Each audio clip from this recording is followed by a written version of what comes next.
Hey, what's going on? Got some mix feedback today for an unreleased track from one of my clients, Human Error.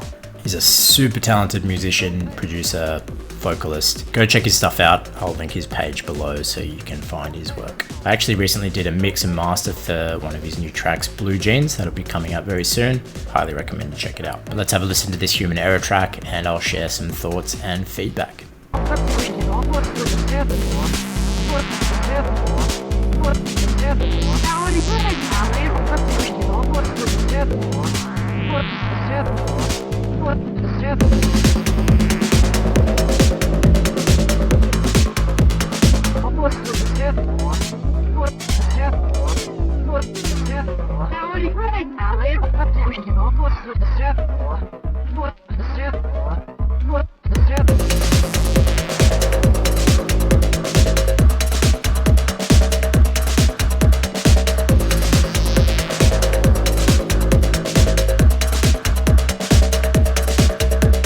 That one was called Burnt Out. Really enjoyed that one. I don't think I've ever heard anything like that.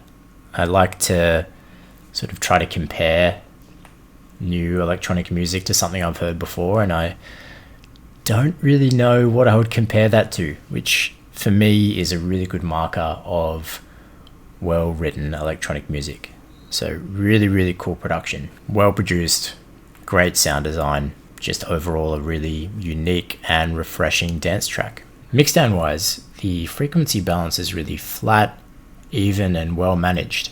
Nothing jumping out to me that I think needs to be changed frequency balance wise. The low end translates really well. There's really nice separation between the kick and the bass. They have like a very purposeful position in the frequency spectrum. I can hear everything really well. Drums are cutting through, synths are cutting through, vocals have a very specific place.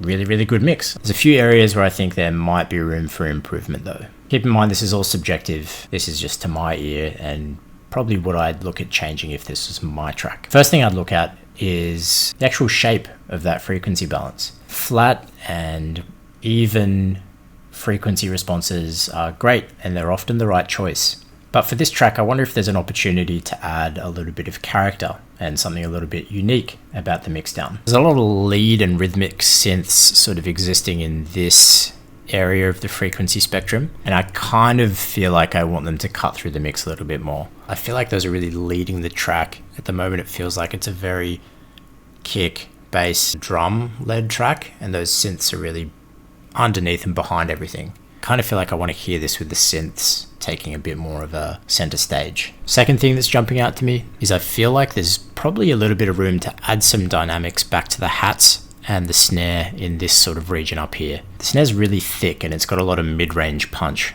I'm wondering if there's some room to duck some of that punch and let it cut through the top a little bit instead. I feel like there's a little bit of room to add just a little bit of sharpness back to those hats, just to make the frequency balance feel like it's a little bit more spread out or extends a little bit higher and lower. That's kind of the result you get when you make these subtle changes to the low and the high end dynamics. Third thing that was jumping out to me straight away that I'd probably change if this was my mix is a lot of this width in the low and low mid range. Again, that's not a problem, but when I sum it to mono, there is a pretty noticeable drop in volume in those areas. And when I'm mixing or mastering something, that's usually something that I'm trying to tame or control. A lot of the time people are going to be listening to this music on a phone, on a small speaker, Bluetooth speaker, and potentially even in a venue that doesn't actually have a stereo system. A lot of people don't know that many clubs and many venues actually play back music in mono for a multitude of reasons. Thanks again, Human Error, for sending through your track. If you'd like some feedback like this, either in a video or privately, send me a DM or a contact form on my website. But if you've already got mixdowns that you're really happy with and you've got a project that you want to get mastered, I've got a pre-mastered checklist that you can download, which runs through everything I think you need to check before sending it off to me or another audio engineer for mastering. Just subscribe to my mailing list and you'll get a link to that. Hope you found something valuable here. Thanks for watching. Have a fantastic day.